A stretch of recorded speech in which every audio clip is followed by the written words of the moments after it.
आणि आता पाहूयात मुंबई उपनगरातील टॉप 9 बातम्या। पंतप्रधान आवास योजने 8 लाख घरं पूर्ण। राज्यातील 409 शहरात 19,40,000 घरं बांधण्याचं उद्दिष्ट। अंबरनाथमध्ये एका शाळेने चक्क नाल्याच्या प्रवाहात भिंत बांधल्याचा प्रकार समोर। आगरी सेनेच्या उपोषणानंतर पालिकेकडून भिंत पाडत शाळेवर गुन्हा दाखल।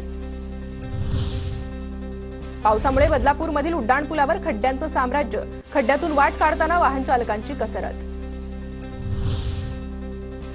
बदलापूर रेल्वे स्थानकात तात्पुरत्या स्वरूपात शेड उभारणी। पावसाळ्यात प्रवाशांना दिलासा।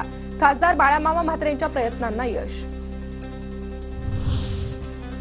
कल्याण डोंबिवली पालिकेच्या तोडक कारवाई विरोधात बार चालक एकवटले। सरकारनं कारवाई करण्याआधी दुसरा पर्याय उपलब्ध करून द्यावा, अन्यथा आंदोलन करू, बार मालकांचा इशारा।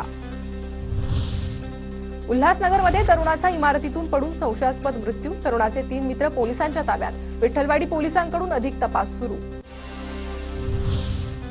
वसईत उघड्या डीपी बॉक्समधील विजेचा धक्का लागून 9 वर्षीय मुलाचा मृत्यू। महावितरणच्या गलथान कारभारावर नागरिकांकडून सवाल उपस्थित। आरती यादव हत्याकांडातील आरोपीला वसई न्यायालयानं शिक्षा सुनावली। आरोपी रोहित यादवला न्यायालयीन कोठडी। नवी मुंबई बाजार समितीत लसणाच्या किमतीत मोठी वाढ। बाजारात सर्वोत्तम दर्जाचा लसण प्रति किलो 300 रुपयांवर।